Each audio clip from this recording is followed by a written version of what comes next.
Fræðsla úr orði Guðs. 10 staðreyndir sem þróunarsinnar vilja ekki að þú vitir. Staðreynd nr. 1. Kenningin mikla hvell er einhver svo fáránlegasta og ómögulegasta kenning varðandi upphaf veraldarinnar. Í stuttu máli þá segir þessi kenning að mikið magn af engu ákvað að þjappa sig saman og síðan springa í sundur, þannig að stjörnur getur myndast og þung frumefni orðið til þegar sólir springa.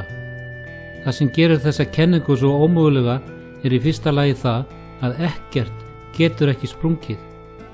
Eða með öðrum orðum, hvenær gerðist það síðast að ekkert sprakk? Þetta ætti að vera augljóst. Sprengingar leiða ekki af sér skipulag, heldur andstæðun af því. Sprengingar valda eyðingu og sundrung. Ef þú hugsar út í það, þá er þetta eins og að segja að þú getur hent sprengju í ruslahaug og fengið lúxusbíl út úr því. Það er ómögulegt. Það einfaldlega getur ekki gerst. Staðreynd nr. 2. Steingervingaskrá staðfestir ekki kenninguna þróun. Einfaldlega vegna þess að engir steingervingar sem sýna fram á nauðsynlega hlekki í þróun hafa fundist. Þessir hlekkir eru nauðsynlegir til að sýna fram á að ein dýrategund hafi þróast yfir í aðra, eins og til dæmis hálfur maður eða hálfur api. Þróunarkenningin kennir að fyrir náttúruval og stökkbreytingar það hafi það tekið manninum það við 6 milljón ár að þróast.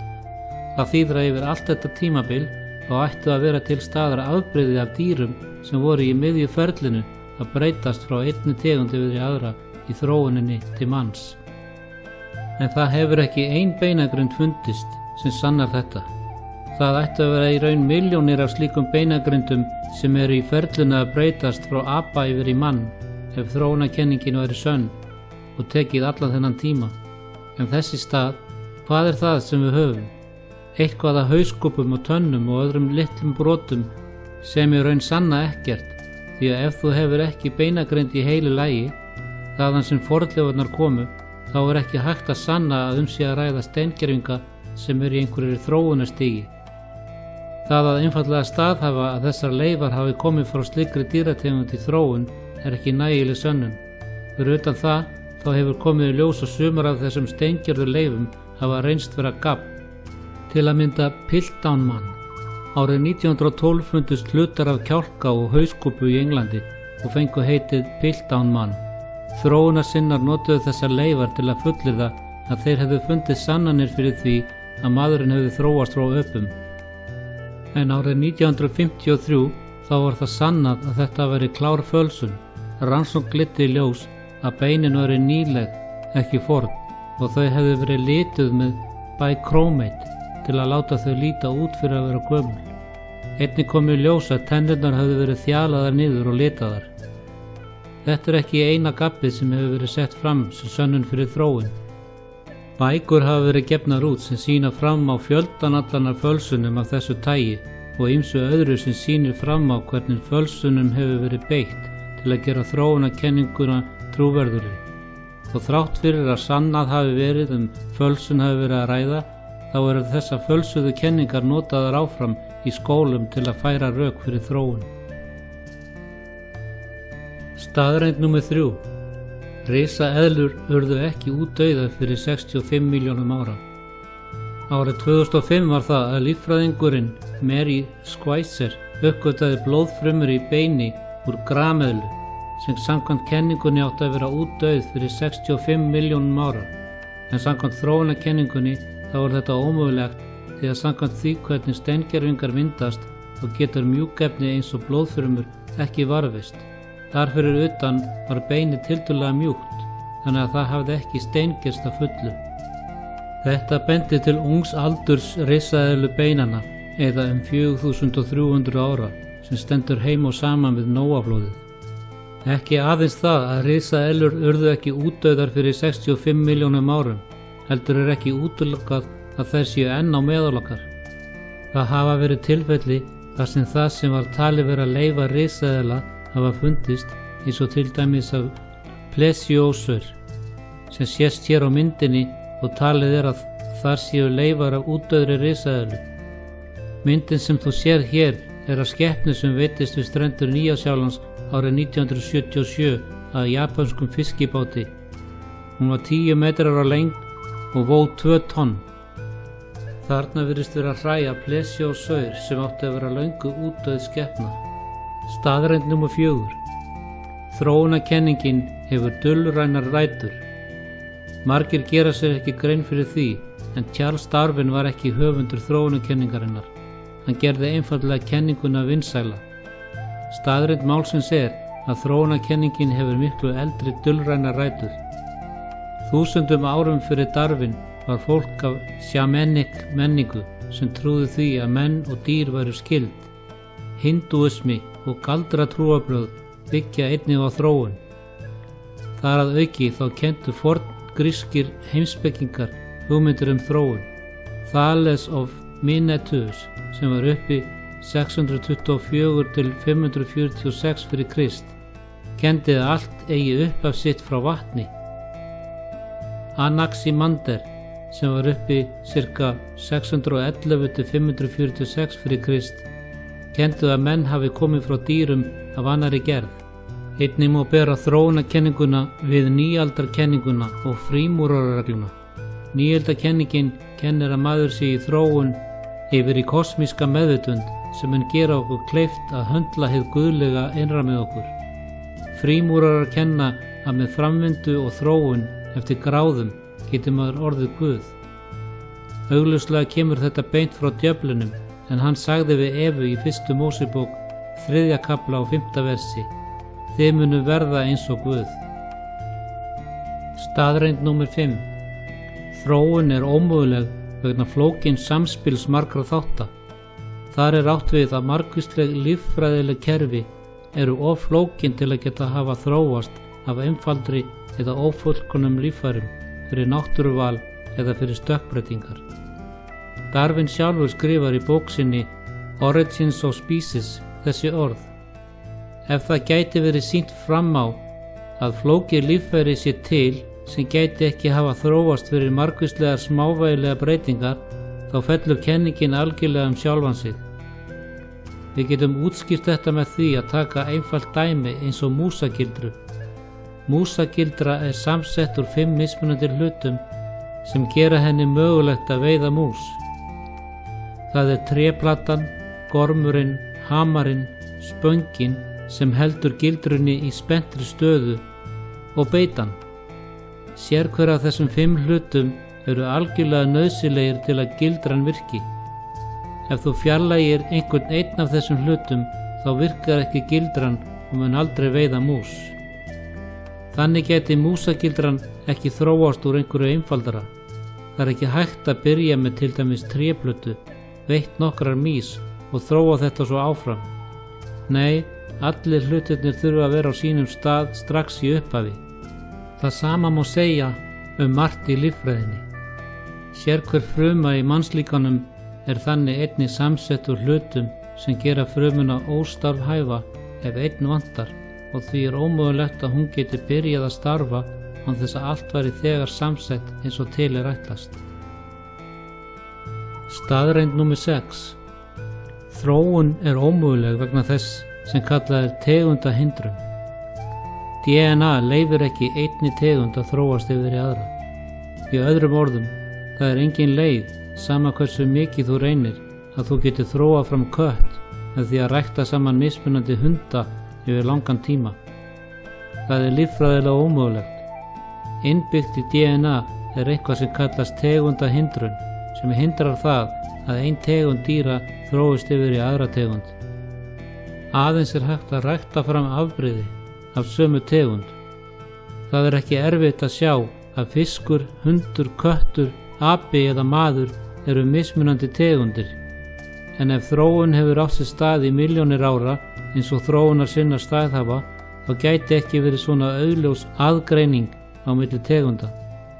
Það ætti þá að fyrirfinnast margvíslega tegundir sem eru í miðju ferli í að þróast frá einni tegund yfir í aðra, en slíka tegundir eru hvergi að finna, sem sýnir glögglega fram á að þróun átti sér aldrei stað. Staðreynd nr. 7. Ritaðar heimildir styðja ekki þróunarkenninguna. Talið að síðasta skref þróunar mannsins hafi átt sér stað fyrir 80.000 árum. Það þegar neanderdalsmaðurinn þróaðist yfir í mann.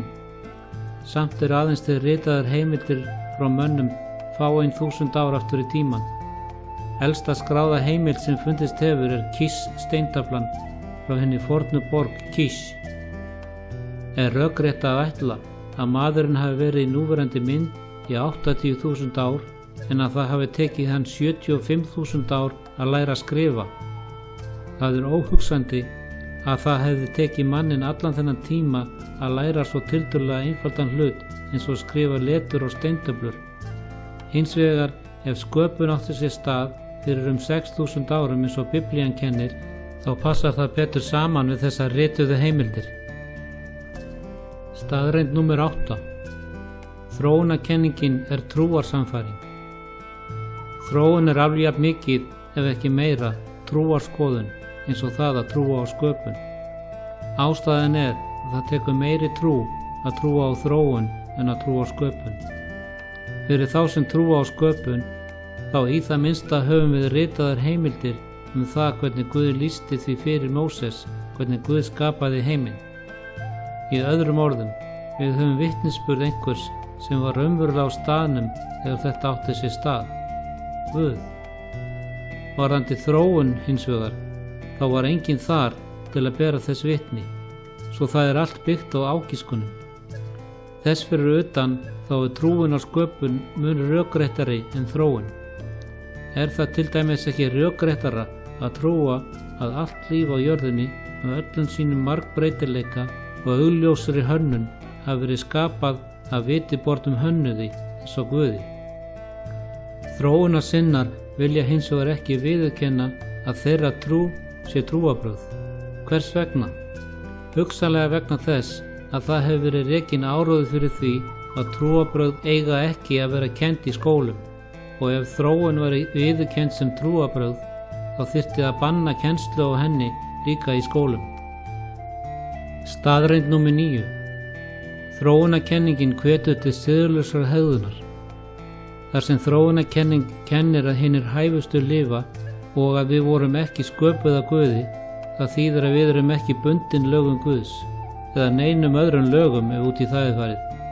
Þess í stað þá það bara þeir hæfustu sem lifa með hvaða leiðan sem Darwin kenndi líka kynþáttahatur. Hann hélt því fram að sumir kynstofnar væru meira þróaðir en aðrir og því meira viti bornir. Þessi skoðun hefur leitt af sér hrikalegar afleiðingar sem við sjáum í sögunni. Þróunarkenningin það sem leiddi Hitler til þess að gera ófrjóa og síðar útrýma þeim sem voru af einhverju leyti eftir á í þroska eða líkamlega fatlaðir í Þýskalandi. Læknum og öðru heilbrigðisstarfsfólki var heimilað að framkalla svokallaðar miskunnar aflífanir. Það að þeir sem voru álitnir óverðugir þess að lifa voru teknir af lífi. Hitler álit þá vera gagnslausar afætur. Yfir 70.000 einstaklingar voru þannig myrtir, þar á meðal börn, og tæknin sem var notuð til að taka þau af lífi var síðan færð yfir í það að taka gyðinga af lífi í útrýmingabúðum helfararinnar. Hitler var hvattur áfram að skoðunum Darwins varðandi kynþáttahatur og því að þeir hæfustu skulu lifa til að útrýma gyðingum. Hann trúði því að með því að gera þetta þá gæti hann flýtt fyrir þróun mannsins. 6 milljón gyðingar töpuðu lífi sínu og helmingur þeirra fórust í hræðilegum útrýmingabúðum. Staðreynd númer 10. Þróunarkenningin ekki staðreynd. Þeir sem aðhyllast þróunarkenninguna fullyrða oft að þróun sé staðreynd. Ef hún væri staðreynd þá væri hún ekki kölluð kenning. Það þróunarkenningin sem í megindráttum bara samansafn af hugmyndum sem eiga að útskýra hvernig líf geti hafa komist til sögunar yfir langan tíma fyrir náttúruleg ferli og fyrir stökkbreytingar. Þetta ekki staðreynd því að það var enginn til staðar til að bera þess vitni og enginn getur sannað það án nokkurs vafa. Ef það væri hægt að sanna kenninguna þá væri þetta frekar kallað þróunar staðreyndin frekar en kenningin. Þar fyrir utan þá það deginum ljósara að þróunarkenningin einfaldlega tilraun til að rökstyðja Guð út úr myndinni, þannig að þeir sem vilja ekki fela sig undir vald Guðs í lífi sínu geta haft einhverja réttlætingu fyrir það. En þú kemst ekki fram hjá Guði. Á einn veg eða annan þá munt þú þurfa að mæta honum. Til dæmis í Rómverjabréfinu 14. kafla 11. og 12. vers segir: Svo sannarlega sem ég lifi, segir Drottinn, fyrir mér skulu öll kné beygja sig og sérhver tunga vegsama Guð. Því skal þá sérhver af oss lúka Guði reikning fyrir sjálfan sig. Vonandi með því að heyra þessi rök hafið þú áttað þig á því að þróunarkenningin í raun fáránleg og það Guð sem mun dæma menn samkvæmt gjörðum þeirra. Ekki bíða fram að dóminum með að viðurkenna Guð, því að þá verður það seint. Gefðu líf þitt Jesú í dag. Ef þú finnur að Guð að kalla þig til sín, þá hvet ég þig til að fræðast meira hann, svo að þú fáir þekkt sannleikann.